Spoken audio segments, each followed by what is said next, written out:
Let's go ahead here and start. Questions here for Glassy.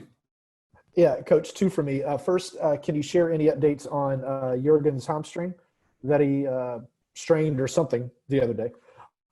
And second, working on a story about y'all, I think you're the most fouled team in Major League Soccer. How difficult is that to employ the tactics that you want when the game is constantly being interrupted by guys being put on the ground? Yeah, so firstly, not an accurate time scale as such on Jurgen. He's obviously got a little bit of hamstring damage, so they're still continuing to assess it and work on it. He won't take part on Saturday, so that's pretty straightforward. In terms of being fouled more often than any other team, I think I don't look at the stats of it, but it's pretty apparent to me that we get fouled a heck of a lot. It does disrupt the flow of the team, but I'm sure that's a tactic from other teams, and you're just hopeful that the officiating helps you almost, would you say, overcome that, if you like, that it's been looked after by the officials, which at times I don't feel it has. But I think as it continues and it comes to light and people highlight the fact that it's a real situation, it's not us complaining about stuff that's not happening, I think it will get taken care of, because I don't think there's anything else that can happen. Otherwise, it doesn't look like the officials are taking care of the things they should. Stephen, good afternoon. I'm curious, how has the team responded? You gave them 2 days off this week, but you were very honest with us with the sort of criticism that you levied both at halftime and after the loss to Nashville. How has the team responded since then, and what do you expect to see? I mean, the rest of the week and clearly, obviously, against Interim Miami as well. Yeah, the team have responded really well. I think it's a group that, I think some of the stuff I said after the game was perceived from the outside of the locker room as being almost personal and aimed purely at the players, if you like. But we all take responsibility for the result last week. So that's to make that clear. It's the staff and the players together. Individually, guys that made mistakes know they made mistakes. But so when you address that and you highlight it after the game, it almost looks like you're pointing the finger at individuals and blaming them for things. But it's more to understand as a group that if those individual mistakes are eradicated, then we're not a million miles away from being what we need to be. The success at the top end of the pitch, I think we can be a little bit better and a little bit quicker in terms of the quality on the ball, which comes through confidence. And maybe if the mistakes throughout the team are not costing us goals, I think you see more of a freedom from the group. And I think it will come, and it will come quickly, I think.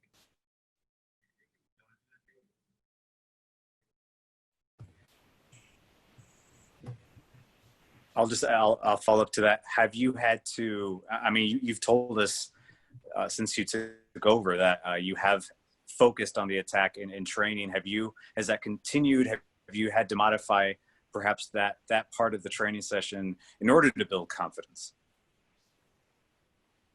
Modify the attacking part, Felipe, is that? Modify, yeah, perhaps what you've been doing throughout training throughout the last few weeks. Has there been any modifications to that part regarding just the attack in order to get the team a little bit more confident? Yeah. So in terms of modifying the attack, we've been preparing for the same three opponents continually. So and we still do, even in this refreshed group of 3 games. So there's been almost a theme of where we think there are holes to attack. So we've been able to continually attempt those things. So I think the attacking side of things, I think the confidence from not making individual mistakes will help. So defensively, you would probably think you should look at the defensive aspect of your game when you're losing games and things like that. But when it is individual mistakes, sometimes there's not a defensive structure of the team that is the issue. But then when we're going forward, I think just the execution and the speed of which on video in the tactics room pretty much daily, positionally where we can be better, visually that they can see I had 2 or 3 more options than I realised, and probably better options than they were selecting. I think that realisation and that the pictures that you're able to present to players these days, it helps them continue to get better and continue to make better options and make the most of the time they have on the ball as well. Because I think sometimes you don't realise how much time you have on the ball in a football match until you see it afterwards. The top players realise it quicker. but it's our job to help this group of players see what they should be seeing. And I think they are. You're seeing it come out in training, so hopefully in the game on Saturday we will see it. Coach, how's the mentality of just the team in general? I mean, it's been a crazy year, from a pandemic to, then playing in a bubble, then a new coach and changes. I mean, overall, what have you seen? And now, it's just a 2-game losing streak, but it's a team that's not used to losing. Yeah, I think firstly, in reference to your question, it's been a strange year. These are young guys that are getting put through a lot of different demands than any group of footballers ever have been. This group of players have obviously had the coaching change as well, which is something new for a lot of them. But I would say mentally, inside here, I feel like they're doing well with it. I think they are growing and I think they're learning. There's no doubt everything that's going on, it's not normal for them to have a coaching change, to not be able to go out and see other people out with the training ground. But I think in terms of the mentality of a team and a group of footballers in here, I think that you're seeing a group that will fight, a group that's willing to push, a group that's not accepting of the defeats. Yes, we were poor on Saturday, but I think there was still the look of a group that is not accepting that it's okay to get beat when you play for Atlanta United. And I think that will take us a long way. And I think once we start getting a little bit of fortune that I think the work rate will earn us, then I think you'll see some different results and performance levels will grow within that, I think. Stephen, I don't know if you can answer either of these questions, but you're the highest ranking person with the franchise in front of us right now. The only person in the front of you. Yeah. Any update on the pursuit of a new designated player, and any update on the schedule after this block of 3 games you have upcoming? I'll apologise for the lack of information, Doug, before I answer, but no. I see the reports about a new player coming in, and I know the club are working on one, and I'm hopeful that something happens pretty soon that will help the group. I can't give names, I can't give details, so I understand. Again, apologies for that. But and then the second part, I don't know either. There's no clarification, which is difficult as a coaching staff, because you're thinking we can now prepare for obviously Dallas and Chicago. But maybe it's a good thing because we can focus on them truly, but we don't know what's coming further down the line. Even we know we play the following Sunday, so Chicago on the Sunday. We don't know if we play that midweek or the following weekend, which is difficult to prepare a group. But in effect, it's a good thing because we focus on exactly these 3 games, starting 100% Miami on Saturday, and then we'll deal with Dallas after that, and then we'll deal with Chicago. And I think that's the way that we have to be, try to win every single game that's in front of us. So the difficulty it creates, maybe it's a good thing for us as well.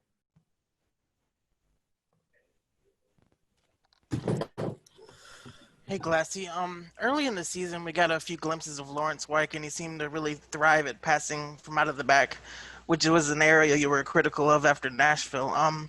Could you give me your thoughts on his skill set, and maybe if he's someone that could help improve that weakness? Yeah, Lawrence is a young player.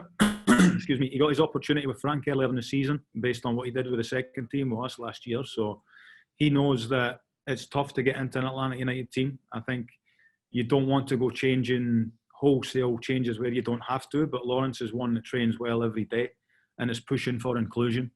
I think if we start, some of the best parts, this sounds crazy, our centre-halves have actually been pretty good during the season. Obviously at the weekend we weren't, but I think when there's glaring mistakes, sometimes it's not the time to pull guys out.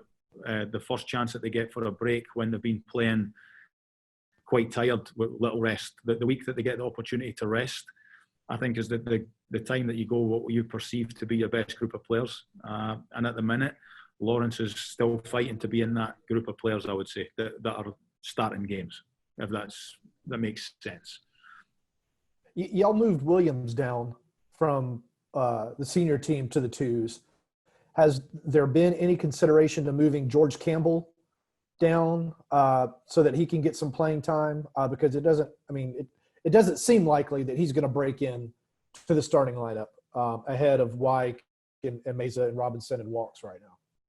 Yeah, I think at the moment there's not a plan to move George down because obviously we're still living the reality with the COVID that if something happens to 2 or 3 of your centre halves, then or even your centre halves, George is close to being included. He's the same in the boat as Lawrence. He's training well every week. There's no doubt he would benefit from a run of games, but the first team being the priority, obviously, we need to keep him around.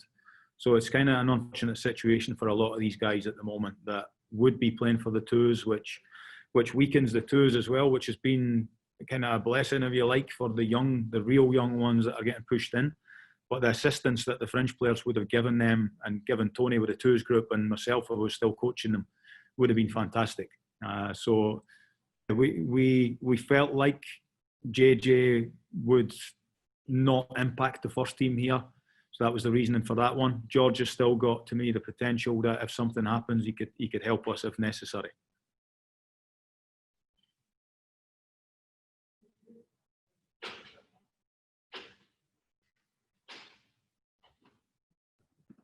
Any other questions here? Yeah. Are there any other injury updates that you can share from the game or from any of the players?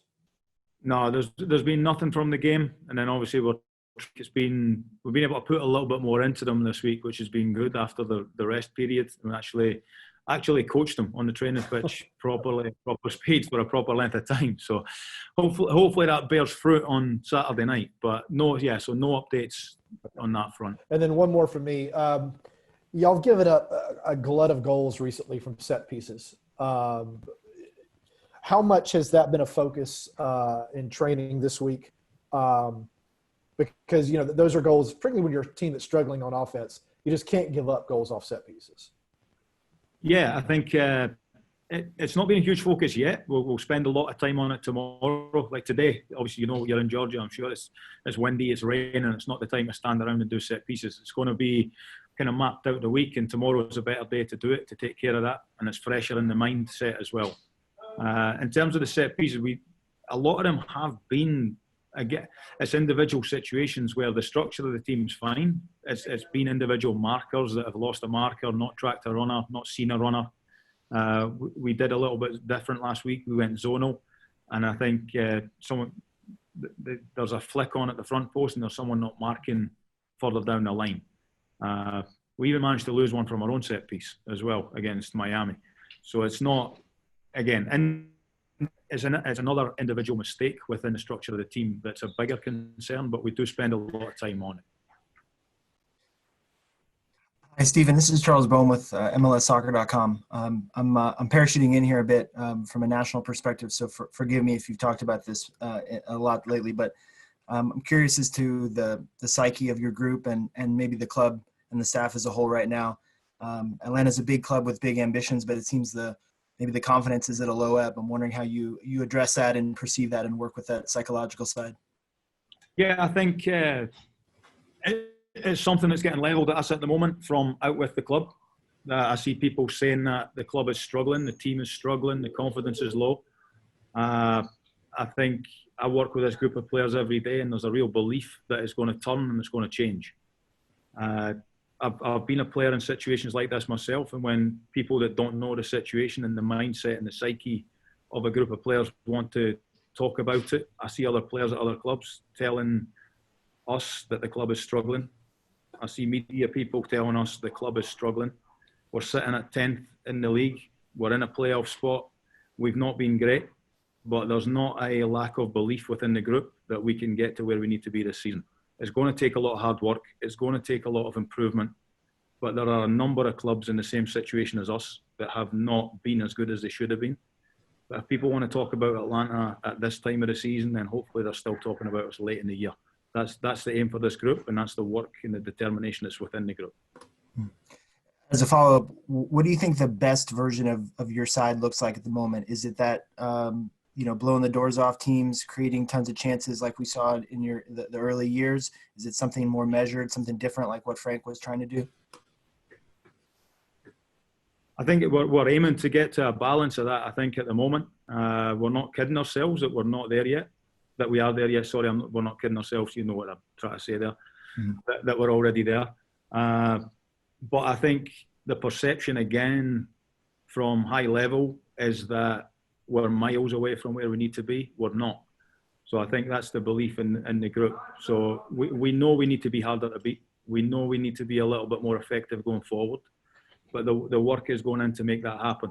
And I think it's important that the players continue to believe that, and I know that they do. Backing off of that, Stephen, Just one, Doug, go ahead. Sorry to interrupt. Go ahead, Doug. Jeff Larentowicz in his post-game comments said that the team, the only way to get out of this is to work our way out of it. That, you know, as you kind of alluded to a second ago, it can get worse if we don't.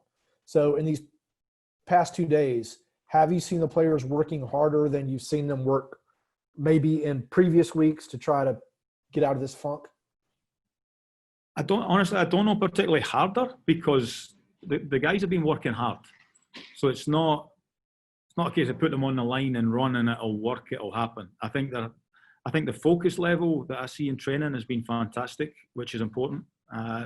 The belief that we can do it, and the overall attitude of the group has been one of, to me, it looks like a determination, so that people stop saying Atlanta are struggling, that sort of thing. That is in this group. And I think you will see that determination on Saturday to get a result. We've said from kind of day one, it's not going to be perfect from the start. There are going to be blips here and there, but there is a real determination. There's not a acceptance within the group that this is not happening at the moment. There's a determination to right almost the imperfections and the things that are going wrong, which is, if that's not there, you would see it. You would see a group that's kind of given up on things, and you're not seeing that at the moment. Maybe I'm seeing something different from other people, but I think if people are seeing what I'm seeing, then there's a group here that are fighting to try and correct some issues. All right. Thanks, Glassy. Appreciate your time.